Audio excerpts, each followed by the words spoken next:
roobku markuu soo da'o ee webiyadu dareeraan 5 bilyan oo tan oo kimikala bay badda geliyaan oo nooluhu u baahan yahay hadduu dhulku abaarsado baddana waa abaarsanaysaa roobkaasi hadduu di'i waayo ilaahay muxuu yidhi wa fi الsamaa'i risqukum wamaa tuucaduun cirkaasay jirtaa baa ilaahay yidhi arsaaqdiinna iyo waxa laydin yaboohay dhammaantiin roob hadduu di'i waayo kalluunkuna wuu dhammaanayaa badda waxa ku jiraana waa dhammaanayaan waayo mineralskay dhulka ka helayeen oo dhan heli maayaan bale oxygen ku filan heli maayaan waayo roobka badda hela waxyaabaha uu badda geliya waxaa ka mid ah oxygenka saa daraaddeed kalluunka laftiisaa abaarsanaya hadduu roob heli waayo noloshan sidan u dhisan ee ilaahay subxaana wa tacaala saatan u sameeyey biyuhu khasaa'ista ay leeyihiin noolaha kaloo dhammi ma leh kimikaliska kaloo dhammi ma leh walidaalik biyuhu markay 4 degree gaadhaan baa densitigoodu ugu culus yihi hadday ka hoos maraan waa maxay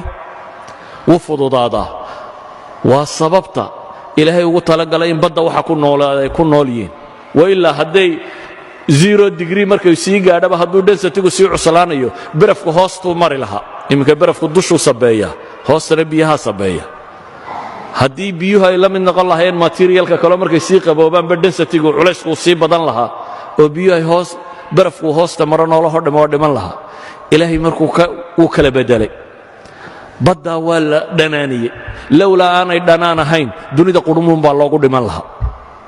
milixdaa ay tahay ee leedahay ayaa badda waxa ku bakhtiyey iyo waxaynu ku gurayno iyo waxoo dhan urtooda bedeli lahaa wa ilaa dunidoo dhamme ur bay u dhiman lahayd hadday biyaha baddu macaan yihiin waxaynu isleenahay hadday baddu inoo macaanaato mala biyaad ka dhergi lahayd baad isleedahay maad noolaateen yacni noloshan sida ilaahay u dhiga ay u taallo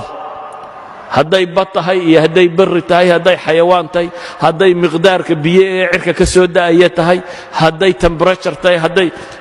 yacni dhulku waxay dhahdaan ilaa 100 degree buu temperaturekiisu kala sarreeyaa marka loo eego equatorialkiisa iyo maxay iyo north polkiisa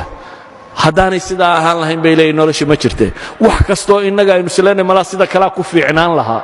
scientifically waxay leeyihin hadday sida kale ahaan lahayd noloshu ma jirteen taa macnaheedu ayuha alikhwa waxa weeyaan dunida tan aynu ku nool lahay waa halkaa uu ninka saynisyahankay ka leeyahay waa tailor made for man buu yidhi waa bahal loo dawaariyey bini aadamka loo dawaariyey waa ilaa intanoo dhamm inay sudfa ku dhacdo koojanis ay ku dhacdo waa waxaan suurtagal ahayn waa aanaynu shalay soo tilmaamnay waxa laaliya waxay sheegayeena koojaniskoo dhamm inaan waxba ka jirin waa laba daliil waxa aan sheegay mid waa qadiyatu taskhiir ama mabda anthropic oo ah bini aadamka noloshiisa in waxaan loogu talagalay in kownkan cid musammima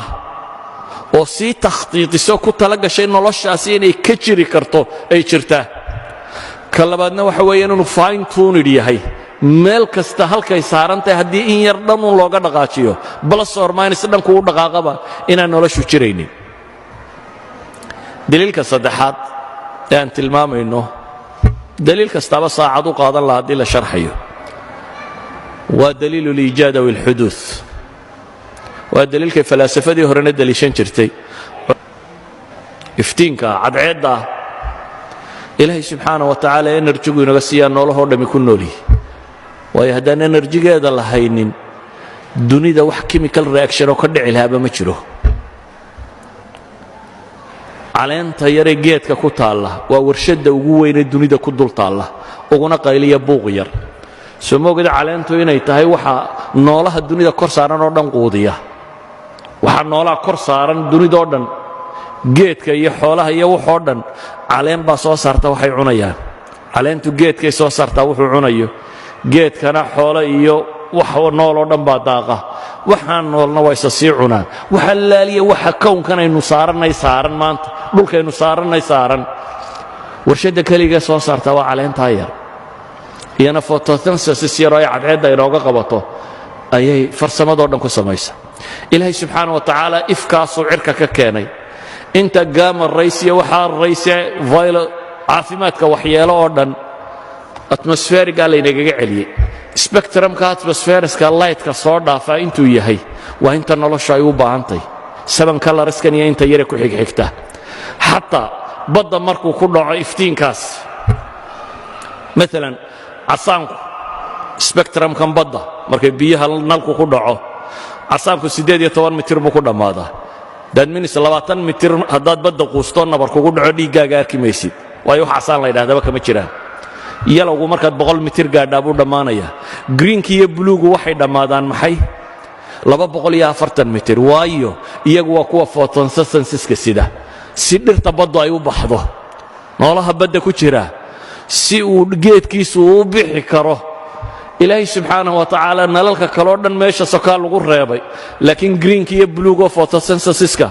waxa ay ka kariyaan dhirtu cunnada ka sameeyaana ilaahay wuu sii daayey ilaahay ay ka gaadhaysa 240 mitir roobka cirka ka soo da'aya biyaha ilaahay wuxuu ka dhigay dissolvable wax kastaaba ku milmi karaan inta ugu badan mineralsku waxay ku milmaan waa biyaha